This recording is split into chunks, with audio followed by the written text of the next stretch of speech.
Budget को लेकर क्या कहेंगे, क्योंकि बजट आया है और आज दूरगामी सोच का पता। हमारी वित्त मंत्री जी ने 9वां बजट लगातार पेश किया है। जी।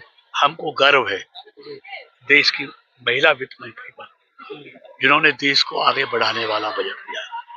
ये मोदी जी की सरकार है, ये देश हित में काम करती है, लोगों के हित में काम करती है, लोक कल्याण के लिए काम करती है।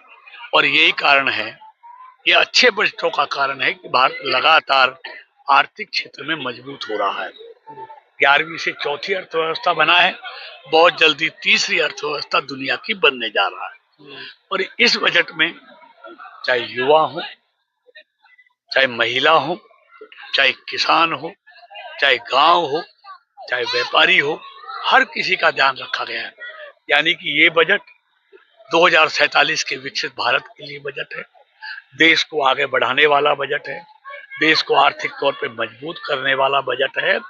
और ये बजट विकसित भारत में बहुत बड़ा सहयोग करने वाला है। आप बजट की अच्छी बात कर रहे हैं, परंतु विपक्ष का जो है अब से प्रतिक्रिया आनी शुरू हो गई है कि बजट में गरीब लोगों का ध्यान नहीं दिया, महंगाई कई चीजों पर ध्यान नहीं दिया गया है। देखिए, मोदी जी ने पहले दिन से आज तक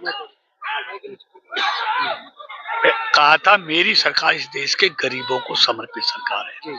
और मोदी सरकार की हर योजना में आपको गरीब दिखाई देगा, उसके कल्याण का काम दिखाई देगा।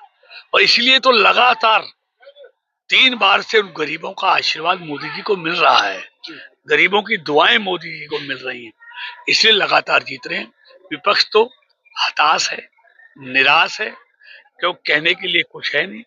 हर चीज पर कुछ ना कुछ, कभी ईवीएम में गड़बड़ बताते हैं, कभी चुनाव आयोग में गड़बड़ बताते हैं, कभी शाही में गड़बड़ बताते हैं, तो इसलिए उन पर कहने के लिए कुछ नहीं है।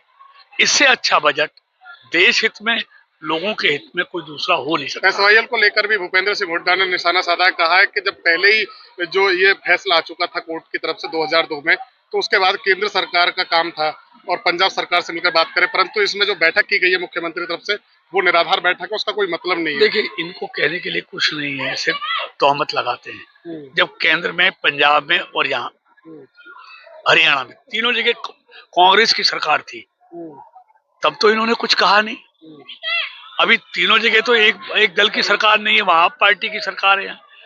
तो सुप्रीम कोर्ट के फैसले के बाद भी सुप्रीम कोर्ट ने कहा है कि दोनों प्रदेशों के मुख्यमंत्री बैठकर इसका कोई हल निकालें। इस सुप्रीम कोर्ट के आदेश पर ही ये बैठकें चल रही हैं। एक आखिरी सवाल, और आपसी बातचीत से ही कोई रास्ता निकलेगा, और निश्चित तौर पर। लेकिन विपक्ष के पास जब खुद करने की ताकत रखते थे, तब तो इन्होंने कुछ किया नहीं। एक आखिरी सवाल मंत्री जी, मनरेगा को लेकर भी निशाना साधा है, कहा कि नाम बदलने से काम नहीं बदलता और उसमें जो है वो कहीं ना कहीं अभी कई खामियां जो है। देखिए, ये हताश है। मनरेगा से गरीब का कल्याण किया गया है, 100 दिन से 125 दिन रोजगार किया गया है। भ्रष्टाचार पर रोक लगेगी, नकली जॉब कार्ड नहीं बनेंगे, गांव को अधिकार होगा, गांव के लिए कौन सा काम महत्वपूर्ण है, गांव सभा तय करेंगी। और बायोमेट्रिक हाजिरी होगी, नकली जॉब कार्ड नहीं बनेंगे, नकली पेमेंट नहीं होंगी, इसलिए घोटाले नहीं होंगे, इसका दर्द है। लेकिन रोजगार बढ़ेगा। 2 महीने खेती का काम भी मजदूर करेंगे, तब कोई नया काम शुरू नहीं होगा। इसलिए 100 की जगह 185 दिन गरीब लोगों को काम मिलेगा।